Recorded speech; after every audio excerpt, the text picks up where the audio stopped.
We got to cover two books tonight, and they are together for me because of Nineveh, and you'll see that in just a moment. I know that Micah kind of cuts in between the two of them, and there's a reason that Micah comes before Nahum.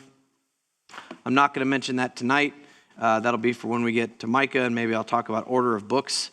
But there is a reason that it's in between. Part of it is because of the timing. Nahum comes about 100 years later after Jonah, so there's a little more time, and Micah's in there because he's about the same time as Isaiah. But I'm not going to get to that tonight. So we're going to do Jonah and Nahum tonight, probably the most well-known of the minor prophets. I'll try to make it a little more interesting, so at least you know where it's going, and then we'll get to Nahum and such, but we got to cover both books this evening, okay? And they are good and relevant and practical, so I really liked working through these again and getting them ready. So let me pray, ask the Lord to bless our time, and then we will dive right in, okay? Father, thank you for our time this evening. Would you sharpen us with your word tonight? Spirit, would you work in us to love your word, love you, and be faithful to follow what we have been given here. Make this relevant to us, Lord. We ask in Jesus' name. Amen. All right, starting at the top with Jonah. Jonah was written about the early 800s BC, between 780 and 760. You'll remember that in 931 is when the kingdom of Israel split into two, Israel in the north, Judah in the south. And this comes to he's a prophet in the northern kingdom. The king that's in power at the time is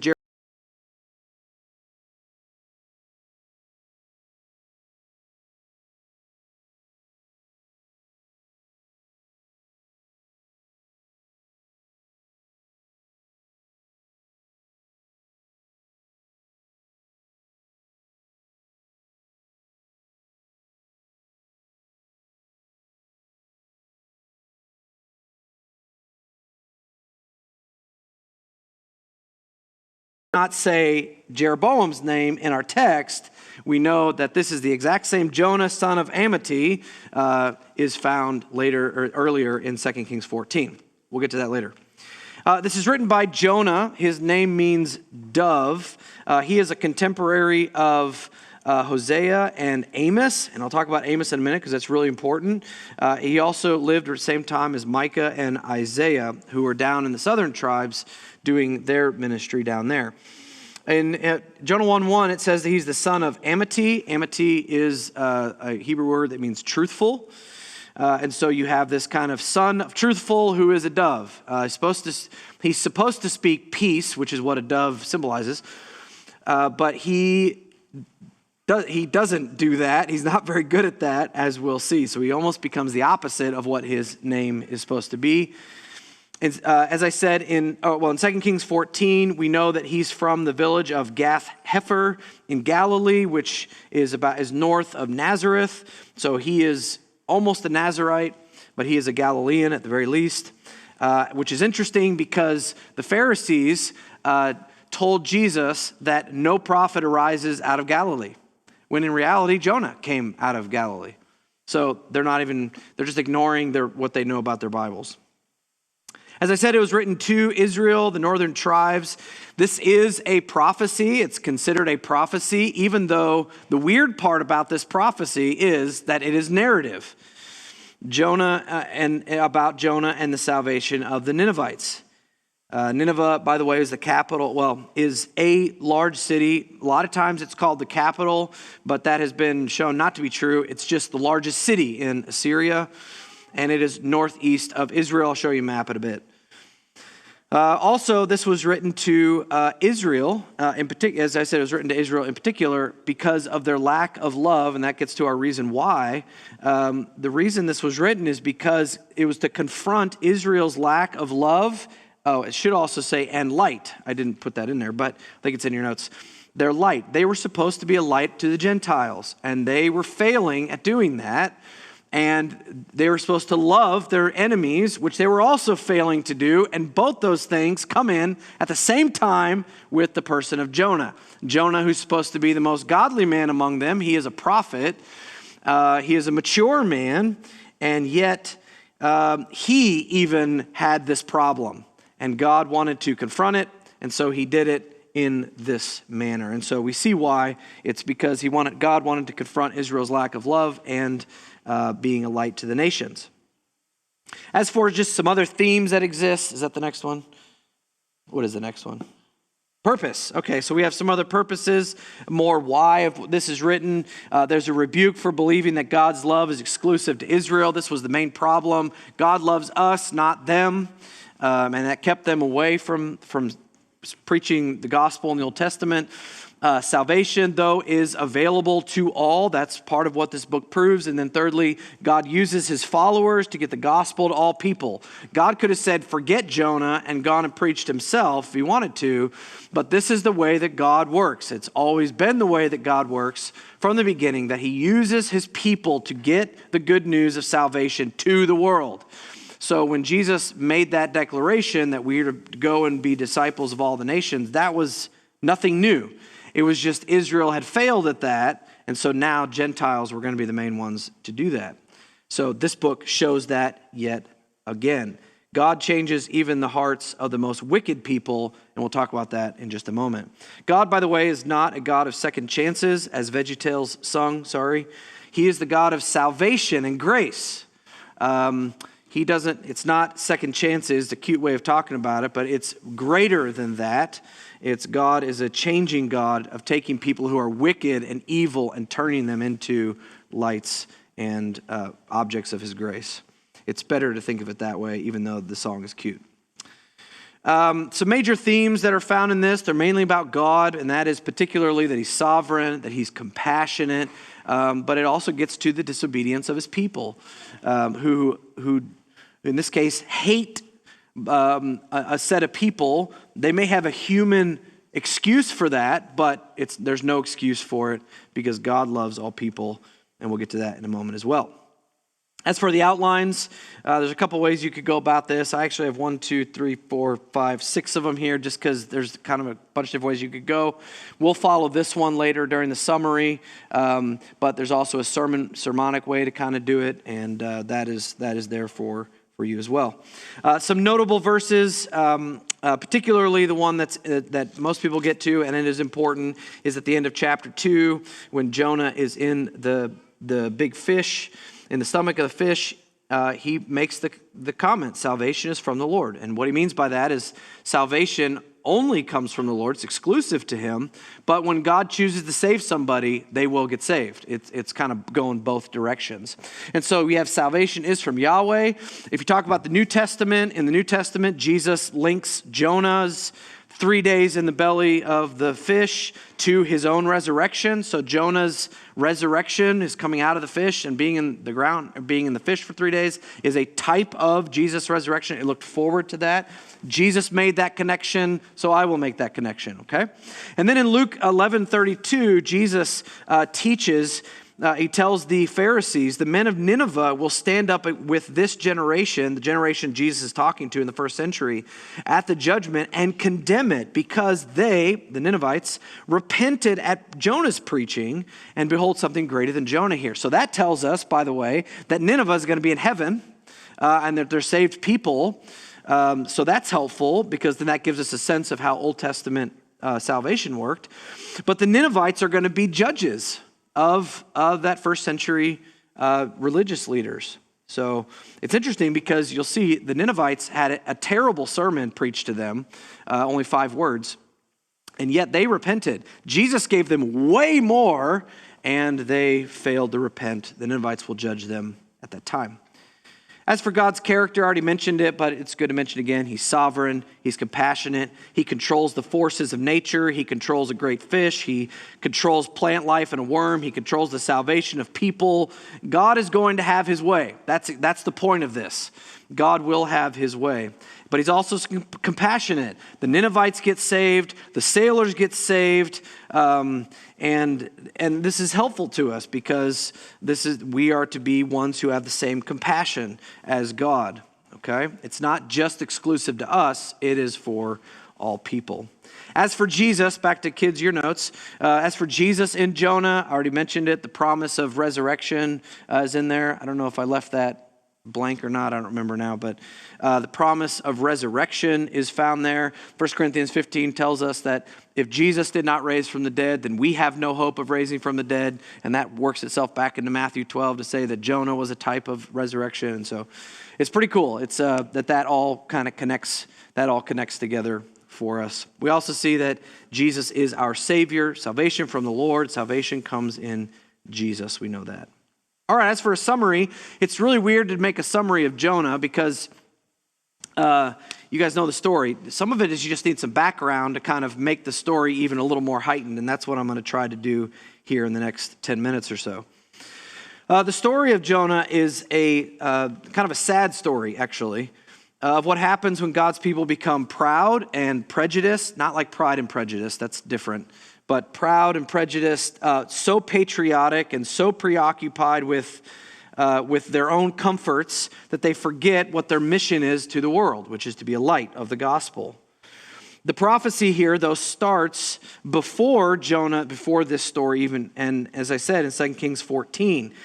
Jonah, in that text, is prophesying to Jeroboam, who actually asked Jonah if God is going to let Jeroboam win a battle. And Jonah says, yes, you're going to win a battle. And that's all it does.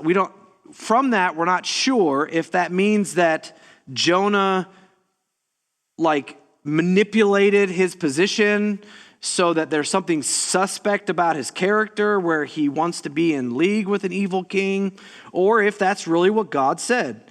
Because the text in 2 Kings 14:25 just says that Jeroboam restored the border of Israel from the entrance of that area that's given to us according to the word of Yahweh. So it seems like Jonah was a faithful guy, even with an evil king.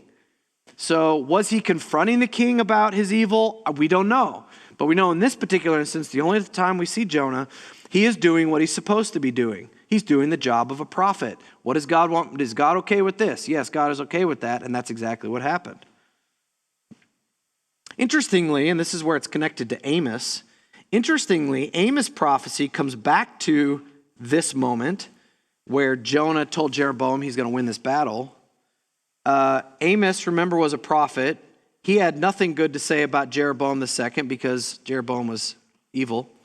In Amos 6, and you can write this down, look it up later unless I have it up there. I don't have it. In Amos 6, 13 and 14, God reverses this announcement he made through Jonah, which is why some people think it's suspect that Jonah did what he did. I don't think so because it's not made that way. But he makes this statement in Amos 6. That it's going to be reversed, and he's going to, instead of giving him victory in the same place as mentioned, he's rather going to let Assyria defeat them. So it's like reversed. Yes, you're going to win, and then Amos comes along and says, nope, you're not going to because you are evil. Some of that came because Israel had boasted that they had taken the stronghold that's about 20 miles east of the Dead Sea called Karnaim. And they did it by their own strength. They claimed they did it by their own strength, even though 2 Kings 14 says that God gave them that victory. But by their pride, God decides to then say he's raising up Assyria, and that will be taken away from them. So what was given through Jonah is taken away with Amos. Again, I don't think that says anything about Jonah's character, but some think it is. I'll let you decide. Now, as for the story, it really is broken into two halves. And I put this up here not because I want to walk through all of this, but I just want you to see that basically the story is exactly the same twice. It's told twice, but two different things come out of it. Both times he's commissioned. One time he rejects it. This time he accepts it. And God reveals his power. God reveals his plan. Sailors submit to Yahweh. And in this case, the Ninevites submit to Yahweh. And there's a way to retrieve Jonah with an animal. And then he has another.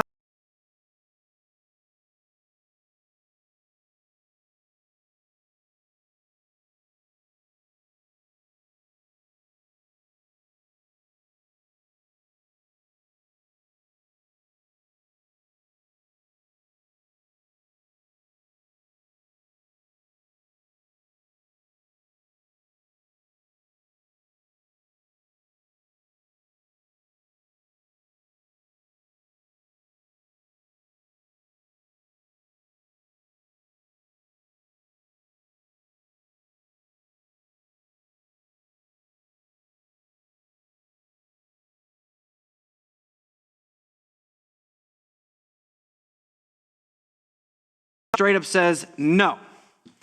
And he runs to the opposite direction, finds a ship that's going as far west as possible, and I have a map for that.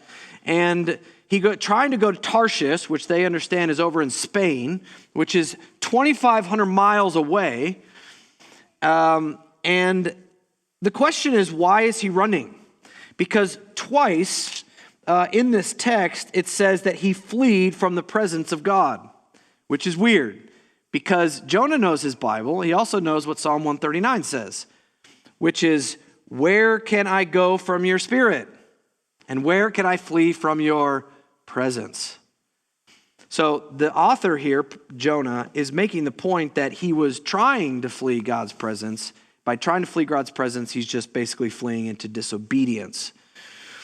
Jonah is just showing how stupid sin is, because you can't really do that. And it proves again that even faithful men, godly, mature men who are prophets, can have a knack into wickedness and can lean into sin. And so God wants to deal with that. If we insert ourselves into the historical situation, we might have a human reason why this might be a problem. Historically speaking, Nineveh it's called a great city later on. There's approximately 600,000 people that inhabit it. It has a 55-mile wide metropolitan area, and it takes a 3-day journey to cross it on foot. So if you need a little help, if you think of Joplin down to Fort Smith would be the diameter, that's the whole circle, right? And then just draw your circle. That's how big the city was. It was massive. And more than this, Nineveh was the center of political power, wealth, academia, and it inhabited all of its military. To preach destruction against Nineveh, especially from an Israelite, is basically tantamount to a death sentence. Add to that they were at the height of their power, and they were ruthless. They were notorious among all the nations as cruel, merciless to their enemies. Israel was often the victim of their brutality, and so they absolutely despised the Ninevites and Assyria. And this all gives some indication why Jonah didn't like this call from God and why he ran. James Boyce actually gives a helpful analogy to help our minds a little bit. He says, we can understand the geography and Jonah's motives if we imagine the word of the Lord coming to a Jew who lived in New York during World War II and telling that Jew to go to Berlin and preach to Nazi Germany. And instead of this, the Jew goes to San Francisco, he gets on a boat and goes to Hong Kong. That gives you maybe a better picture of what's going on there. That said, calling prophets to do things out of the ordinary, this is not left field for God, of course. Hosea, of course, had to marry a prostitute, remember. Jeremiah had to buy a belt, travel 1,000 miles on foot, bury it, travel back that 1,000 miles, and then God told him to go back and get it and dig it back up. Elijah had to confront, of course, 450 false prophets at one time. Ezekiel had to lay on his left side for 390 days, and then 40 more days on his right side. So it's not weird for prophets to do stuff like this, okay? It's not out of bounds. But Jonah didn't like it, so he fled. Jonah gets aboard a ship of pagan sailors, promptly goes to the deck below, and falls asleep. But God has called Jonah to go, and Jonah will go. God sends a huge storm. Jonah just stays asleep. By the way, this is a sleep of not having much of a conscience. Dude, people can sleep while having a bad conscience, by the way. That's sometimes how they get out of it. They go to bed and try to sleep to get out of their sin. Ironically, the sailors are wide awake, and they know what's going on. They discern that something divine is going on, and so they throw their dice, and they discover that Jonah is the problem. They ask him to explain himself, and Jonah spouts off a bunch of religious mumbo-jumbo that really means nothing. I'm a Hebrew. I fear Yahweh, God of heaven, who made the sea and the dry land. Well, that doesn't mean anything. That doesn't explain what's going on, buddy. And it doesn't solve anything. It's a dumb statement. He's trying to get out of it, trying to be nice and vague. This is what we do, and we're trying to get out of it too. Your kids probably do this as well. Say vague statements that don't actually say what's going on when you're in trouble. But the men knew what was going on because in verse 10 it tells us that Jonah had also told them that he was trying to flee from the presence of God, which again is stupid. They even know that. The sailors ask Jonah what they should do, and he says, throw him into the water, which essentially would kill him. So in other words, I'm not going back. I'd rather you kill me in this water. This is how much he didn't want to go. And again, probably the most selfish move up to the time, and he wouldn't have to go. He would just end up in heaven and be like, sorry, God, couldn't go, I died. Well, the sailors knew the suggestion is murder for them, so they try to find another way. It's no use, so they cry out to Yahweh for mercy and for forgiveness for what they're about to do. God made believers out of these men. Then they toss Jonah overboard. Funny enough, then the sea calms down, and Jonah basically sinks himself. And again, there's proof of salvation here. They feared God, a Hebrew term for somebody who was saved. They complied with his sovereign control. They lovingly tried to save the life of Jonah. They entreated Yahweh for forgiveness. They offered sacrifices and made vows to Yahweh after he was in the water. These dudes were saved. That there's not much else you can do there. So what's interesting is about this is proof of what can happen if Jonah would preach the gospel as God intended. Jonah wasn't even trying to preach the gospel. He didn't in this moment, and these pagans got saved. It's pretty awesome. Imagine what would happen if he just went to Nineveh and preached. So there's irony here. Jonah's irreverence for God in contrast to the sailors' reverence for him. The pagan sailors have more fear of God than Jonah. That's the problem, but that's the story of Israel. So we move on to chapter 2 then. Jonah gets sucked up by a big fish. God foils his plan. He's trying to probably drown himself, and that's why the fish comes in, to keep Jonah from dying. On a normal senses, this would probably be death, but God is controlling everything. This all seems really unbelievable that he would end up in a large fish. 3 things make this so it actually works. First off, it's physically possible for a man to fit inside of a large fish's stomach. A sperm whale, for instance, has an esophagus and stomach is large enough to swallow a man. They have teeth, but those teeth are not used for chewing, so they swallow their food whole. Normally, their primary diet is octopus. An adult octopus is much larger than a man. Scientists have found intact 40-foot-long giant squids that weigh 400 pounds in sperm whales, so it's totally possible. Secondly, historian Bill Cooper of Institute of Creation Research did a bunch of history into the Hebrew and Greek language of that time, and the word that was used for fish here could in fact be known as a now extinct sea dragon. You can put the picture up. A Roman catacomb was found from that time era, or just a little bit after that, depicting this scene of throwing Jonah over, and what do you see here? You do not see a fish, you don't see a whale, you see what looks like almost a dog. But these were common drawings of sea monsters that we know existed during the time, and so it's very possible that Jonah was swallowed up by an animal that just doesn't exist anymore. Thirdly, God's word said this event happened, and God doesn't lie. So that's the easiest way to go. God has sustained, if you need help with this, God sustained 2 million people in the wilderness for 40 years with food and water, and their clothes never wore out. I think God can keep a guy alive for 3 days in a fish, okay?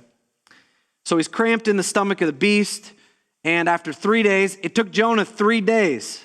You have to think, I don't know how long it would take you to maybe repent once you're in a fish and realize you're not going to die, but it took Jonah 3 days in that fish to finally do what he does here. That's why I have the question mark on repentance. There's not really a lot of repentance in here. What he realizes is that God is going to make him go, and he doesn't have a lot of choice. He tried to descend, verse 6 in chapter 2, to the roots of the mountains. He tried to have the deep engulf and weeds wrapped around his head. He tried to kill himself, but God would not let it happen. He saved Jonah so Jonah could go preach and save the Ninevites. Jonah figured that out, and so that's why he prays. He's like, all right, fine, I'm going to do what you told me to do. So I don't know if there's repentance here. It doesn't sound repentant. If you look at it, especially by the time we get to the end of the story, Jonah does not want these people saved. He's a pretty mean dude when it comes to that. So I think it seems to me, you can disagree if you'd like, but it seems to me that he's grateful that God saved him, but he doesn't want him to save other people. But he doesn't have a choice. God's going to do what he's going to do, so fine, I'll go do it. His heart's not very into it. It's a heart problem, as he still doesn't love these people, even though God got his attention. So moving on to chapter 3 then, God calls him again. He goes and preaches. He takes the 500-mile walk. He goes and preaches this sermon right here. This is Hebrew. It goes that way, okay? And I gave you the transliteration here. Ud Arabim is actually what it should say. Yom Weneveh Nefeket, okay? That's what he preached. That's it. That's the whole sermon. And he did that for 3 days. It's not much of a sermon. It's not very exciting. There's not very much in there. It's pretty sad for preaching, but this is what God told him to do, and so he did it. How much he did it with vigor, I don't know, but this is what he was told to do, and that's what he did. Interesting to note, by the way, the word for overthrow, nefeket, can refer to being overthrown or destroyed. It's used of Sodom and Gomorrah when they were destroyed. So Jonah is using this to describe judgment. And what's interesting, though, is that this word can also mean transformation, as in something that can be overturned into something that is saved or changed into the opposite. Amos 5:8 actually uses it this way, so does Jeremiah 13, and it talks about using nefeket as the day changing into night, so something that just changes into the opposite. And so ironically, Jonah's words did come true, but not in the way that he believed was going to happen. He believed that they were going to be destroyed like Sodom and Gomorrah, when God gave him this word to tell them that they could be overturned in their soul. So pretty cool. Another interesting note that's worthy of history. Jonah's preaching occurred during the time of Assyrian weakness. I don't have this, no. In the first half of the 8th century, between the death of one king and another king that I'm not going to try to pronounce their names, Assyria was fighting to defend itself against the Armenians and the two groups that are in the Middle East. Assyria was plagued with a couple famines. There were lots of internal revolts in the city. And for 36 years, Assyria was sort of paralyzed at that time. And at that time, we know from writings, ancient writings, that right around that time, there was a full eclipse of the sun, which according to Nineveh's religion was seen as an omen of doom. So they were hurting militarily. They were hurting culturally. There was this weird omen that they believed in. Nineveh, of course, as you know from VeggieTales, if you've seen it, is the Sumerian word for fish. And so their main goddess is a river goddess who is fish. It's the goddess of food, and it's their main deity. And so when Jonah shows up with a fish story, or even smelling like a fish, this is more reason to listen to him. So there's even some man-made reasons that are given during that time. So Jonah preaches, and the whole city gets saved, even the cows, apparently, because everybody put on sackcloth and ashes, including the cows, and it seems like everybody repents. Chapter 4 then comes, and we see God's compassion, but Jonah's anger. Jonah is mad. Verse 1, he is greatly displeased, and he is angry at God. Could you imagine? God just saved those people, and he is wildly mad that God would do such a thing. But he wasn't afraid of God. He actually quotes from God. He mocks God's word in verse 2. He quotes from Exodus 34:6 and basically throws it in God's face that, of course you're compassionate. That's why I didn't want to do this, kind of thing. It's terrible. He knew God was compassionate. He knew he'd forgive the Ninevites. He's disgusted by that. And God's response is, do you have a reason to be angry for me saving people? And Jonah just goes and sits down and waits for destruction. Maybe the Ninevites will repent of their repentance, and then God will finally destroy them. And then what happens is really odd. And you have to kind of feel the oddness of the story. Then God all of a sudden, grows a vine, gives Jonah some shade, and Jonah enjoys that. He enjoys that shade a lot. And then God brings a worm along who eats the thing up, and then he's mad again. And God then says, do you have a good reason to be angry about the plant? And Jonah's like, yeah, I got every reason to be mad. Now it's hot, and I want to be in the shade. And God says, verse 10 of chapter 4, you had compassion on the plant for which you didn't work, which you did not cause to grow, which came up overnight and perished overnight. Should I not have compassion on Nineveh, the great city in which there's more than 120,000 persons who do not know the difference between their right and their left? So children, as well as many animals. The story ends on animals, by the way. It's just kind of funny how God loves animals. And that's how it ends. It's such a weird ending. So strange. But it shows how much, Jonah had some final words, which is let me die in verse 9. But God gets the final words here to say, shouldn't I show mercy to whom I want to show mercy? And that's a mirror for our hearts. Because we may not hate a people group, but there are people in our lives that potentially we don't want to love. They could be culturally Russians or the Taliban or even Democrats. That guy who works with you at work who bugs you to no end. They're annoying. The bully at school, your brothers and sisters, those of the LGBTQ community. There are people that we avoid. And that's what this book is getting after. You can't avoid people. You have to see them as loved by God. And they need the gospel. That's the only way they're going to be saved, is if you get them the gospel. And so for you to clam up because they'll never listen to me, or they're from a weird background, or I don't want my kids to be influenced by them, or whatever it may be, you're doing the same thing as Jonah, you're just doing it in a nice way. So our walkaways from this is first, God truly does love all people. John 3:16, God loves the world. That's why he sent Jesus. Of course, not everybody's saved, but he does love everybody, and we need to have that same love. Jonah knew this, by the way, but he didn't live by it. And then, as I already said, Jonah is a mirror to us all. Do we love as God loves? Will we go as God has commanded us to go? We should not only excel in our prayers and our music and our theology and our discernment. We need to excel in loving sinners as well. We can't push them out.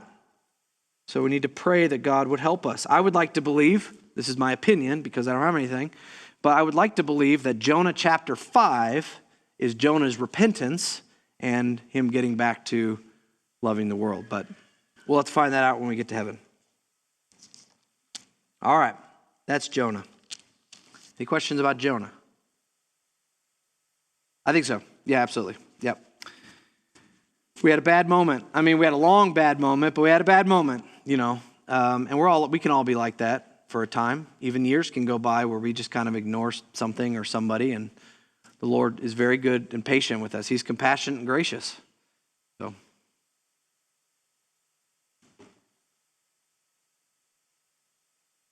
All right, for a tiny book, Nahum. You can remember Nahum, by the way, that it goes with Jonah, because the word Jonah, the name Jonah, ends where Nahum starts. See? Nah. Huh? So they go together, right? Jonah, Nahum. It works. Okay? Maybe you already know this, but that's how it starts. The time frame is about 100 years later, 650 to 620, about a century after Jonah. This is after the devastating loss in 2 Kings 19, where Assyria came against Judah, and Hezekiah prays that God would take care of it, and the angel of the Lord, in this case Jesus, comes down and takes care of 185,000 troops. So that's pretty awesome. That happened after that. Nineveh has recovered as a world power after that. They've extended their power to Israel, who is now in exile, and down even into Egypt, which is mentioned in chapter 3, verse 8. She has She boasts of her invincibility, always a bad idea. She has double thick walls, 100-foot high walls. And yet we know from history that Babylon will easily defeat Assyria in 612 BC. Again, 722 is when Israel, the northern tribes, go into exile. Amos was their last prophet, and he said that's where they're going, and that's exactly what happened. Nahum gives no specific internal evidence of his ministry. However, Nahum does mention the fall of No Amen in 3:8, which is an Egyptian city, which we know happened in 663 BC. And then we also see that Judah was under some version of Assyrian oppression in 113. So this makes for a good date.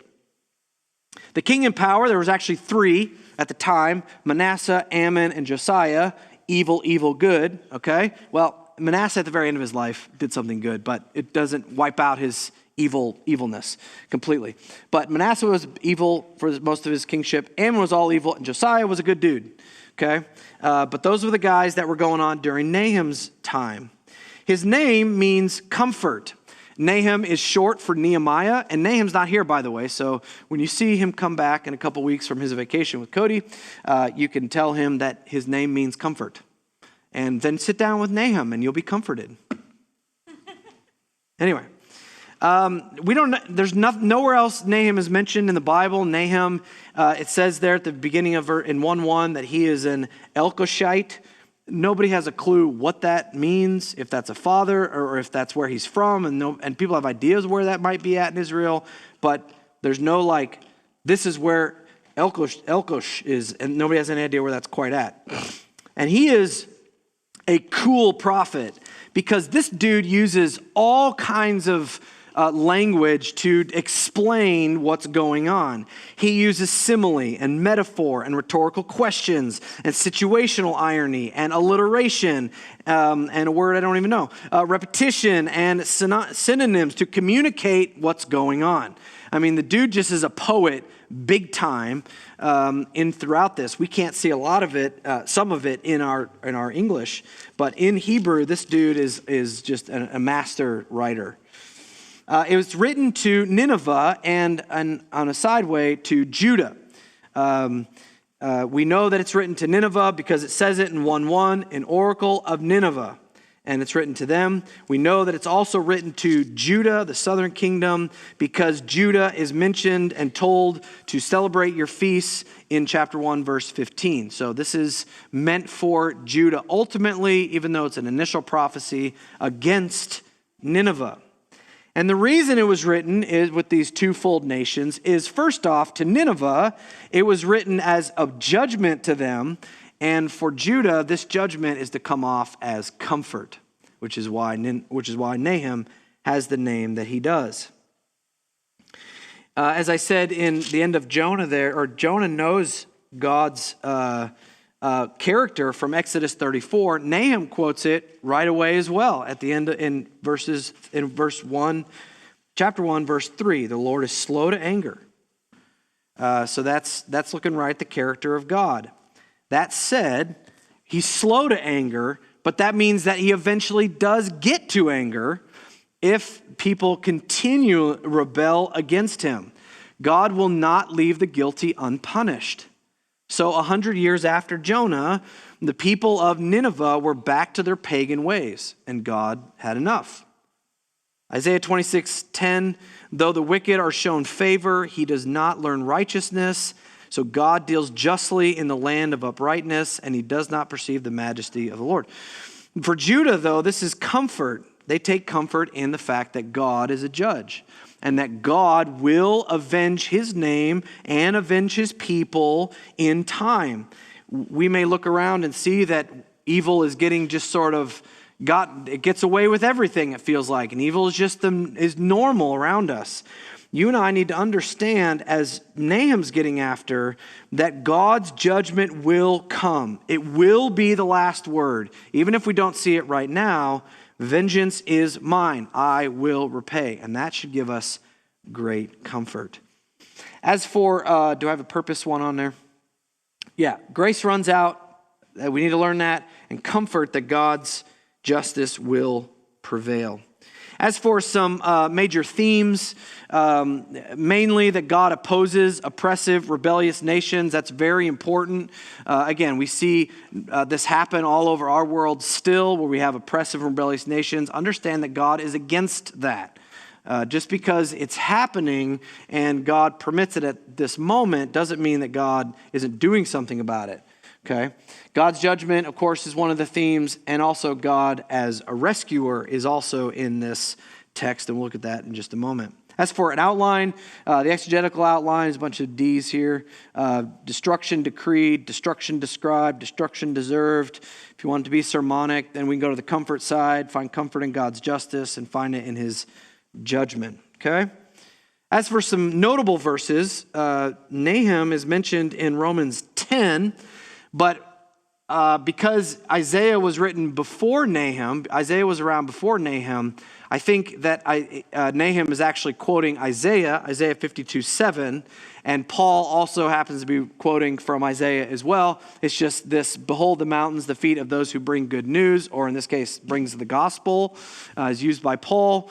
It's okay. These guys can steal from each other if they need to.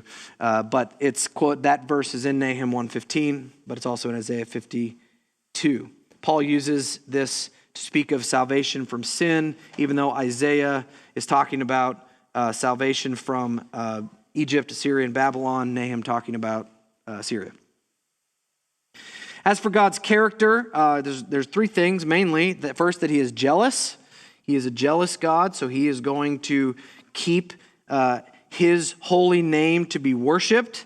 And Nineveh is not doing that anymore. He demands exclusive allegiance as the creator. He is perfectly holy. He will not tolerate rival. And so he is allowed to be jealous because he is the greatest. And so that's what we see here in chapter 1, verse 2. Also in the same section, we see that God is a righteous, powerful, sovereign avenger. He is righteous. By no means he leaves the guilty unpunished. He is powerful and sovereign in that he will bring about judgment upon people. And then he is an avenger. Vengeance is mine. He takes revenge, but not in an evil way like we usually think of, but in a just way.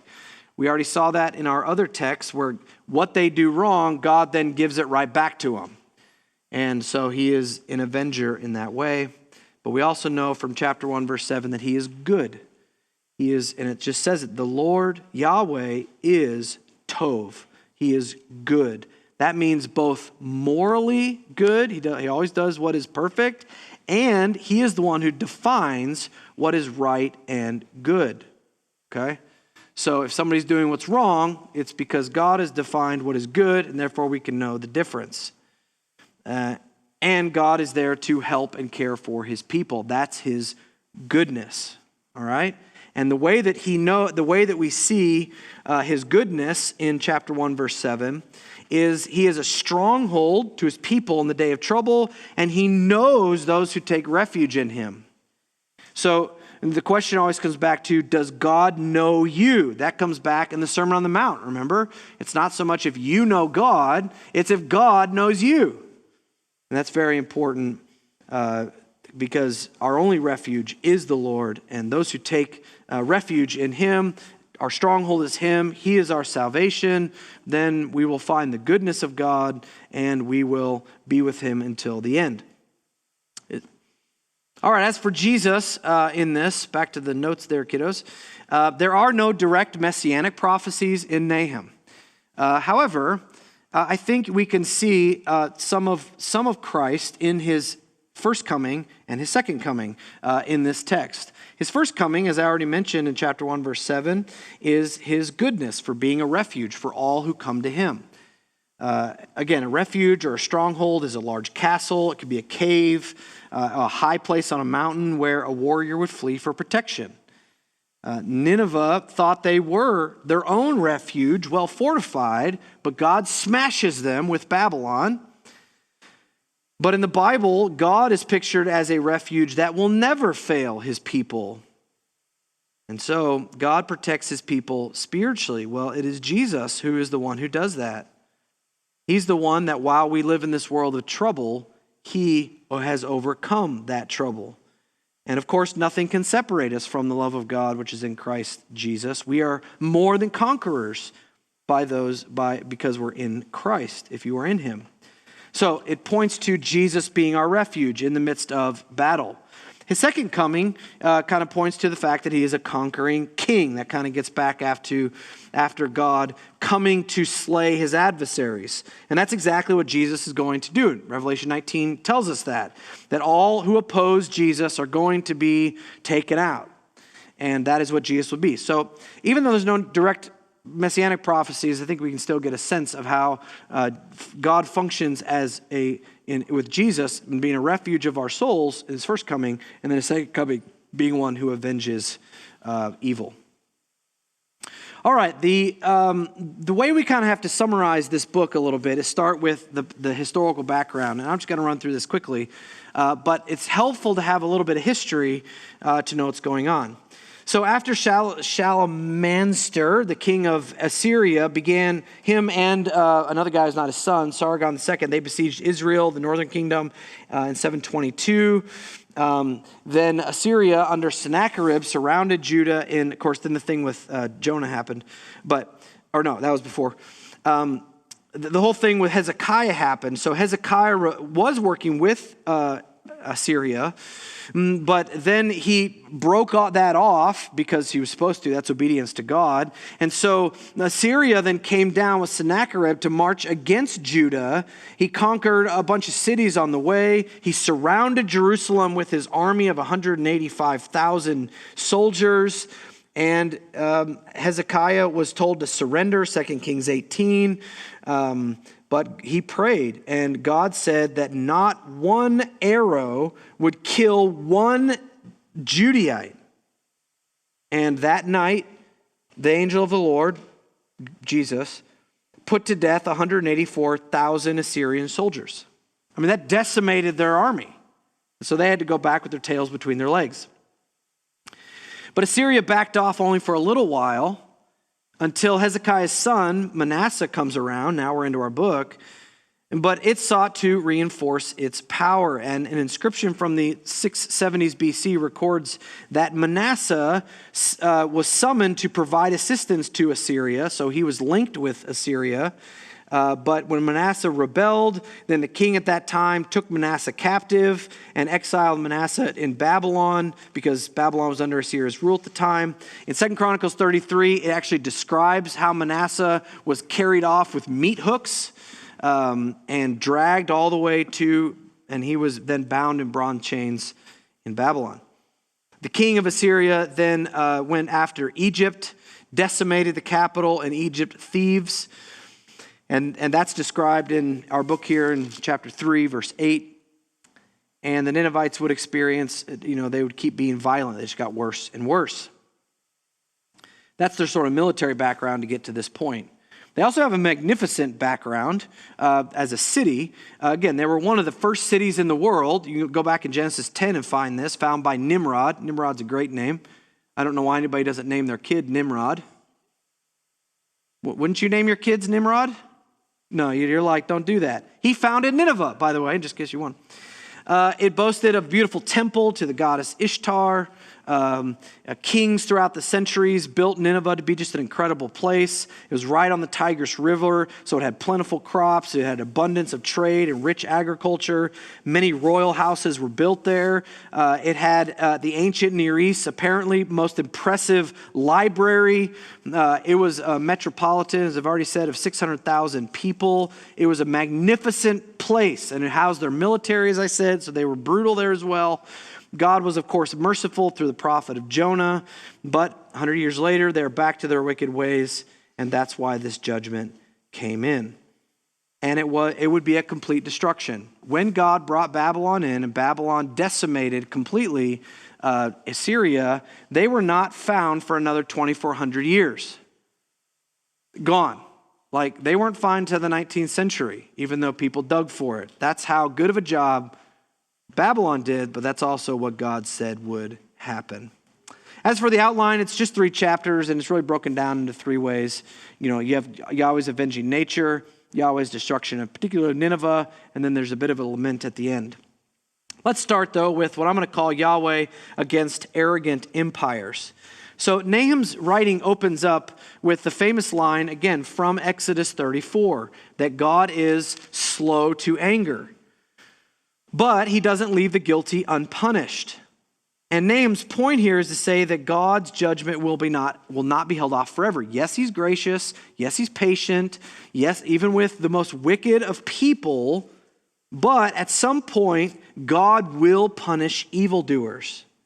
And that is what has come. And the rest of chapter 1 is really a poem. It's actually an acrostic of all the Hebrew letters. It actually breaks up right at the end, but it pretty much flows all the way down the Hebrew letters. But it goes back and forth in the chapter, contrasting the fate of the arrogant and violent nations and the fate of God's faithful remnant. God brings down arrogant empires, but God also provides a refuge for those who are faithful to him. You can just see it in just a couple verses all together. So look at chapter 1, verse 6 through 8. So 6 and 8 are the outside of a sandwich, I guess, about what God's going to do for those who reject his grace. And then in the middle is what he will do if they do take his grace. So verse 6, who can endure before his indignation? Who can endure the burning of his anger? His wrath is poured out like fire, and the rocks are broken up by him. Yahweh is good, a stronghold in the day of trouble, and he knows those who take refuge in him. But with an overflowing flood, he will make a complete end of its sight, Nineveh's probably, and will pursue his enemies into darkness.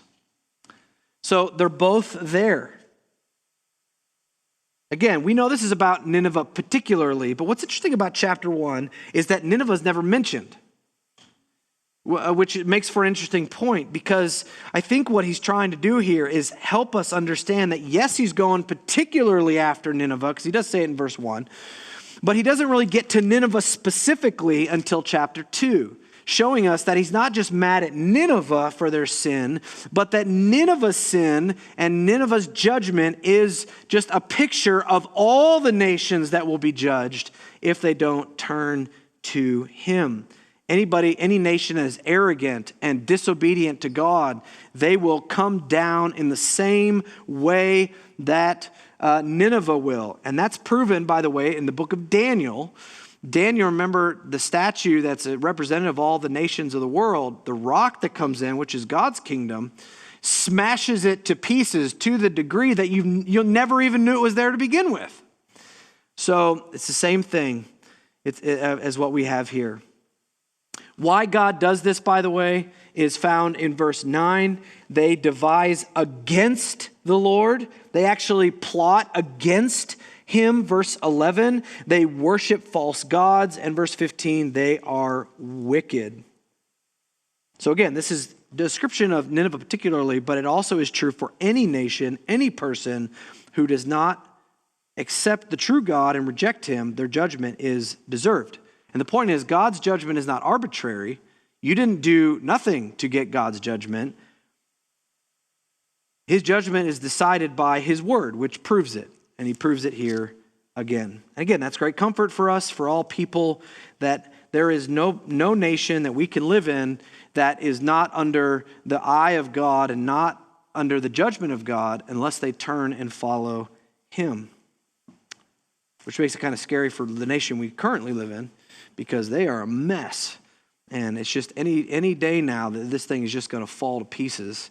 God will pursue his enemies in darkness and make a complete end of America.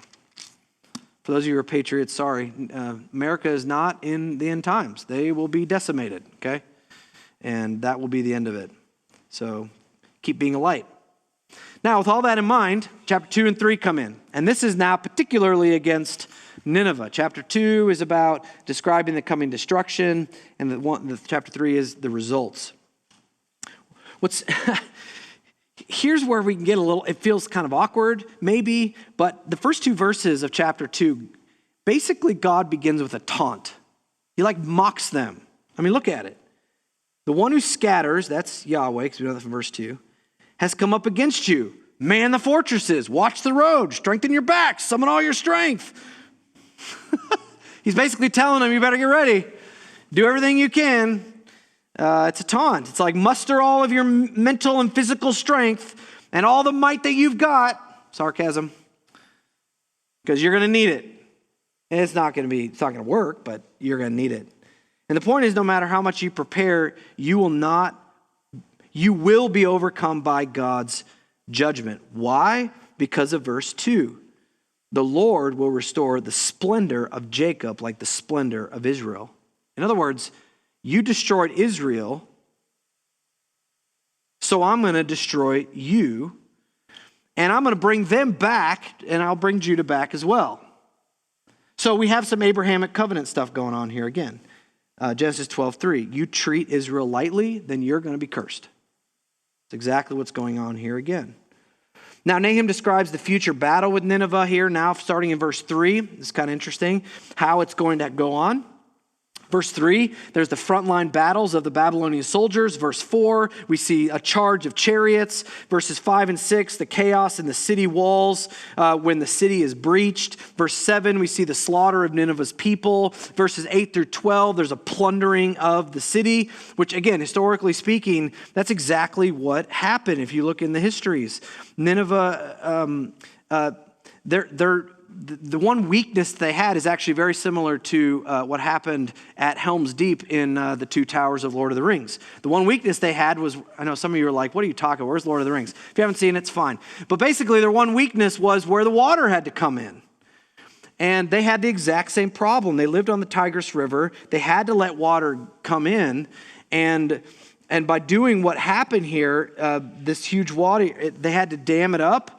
And they didn't starve them out, but then the water started coming in. They broke it down. They had to let the water out, and that let the Babylonians in, and they plundered the heck out of them. And there was nothing left of this city after Babylon took care of them.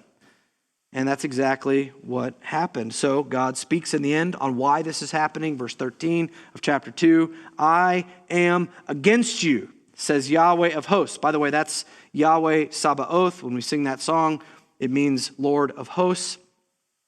I will burn up her chariots in smoke. A sword will devour your young lions. Lions are what they called themselves, the Assyrians. I will cut off your prey from the land, and no longer will the voice of your messengers be heard. You won't even be sending out mail. That's how devastating it's going to be. There'll be no address. You don't have an address anymore.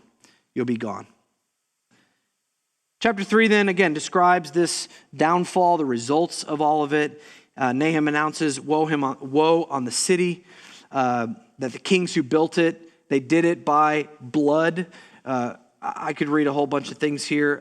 We have a whole bunch of writings from these Assyrian kings, and they did nasty, cruel,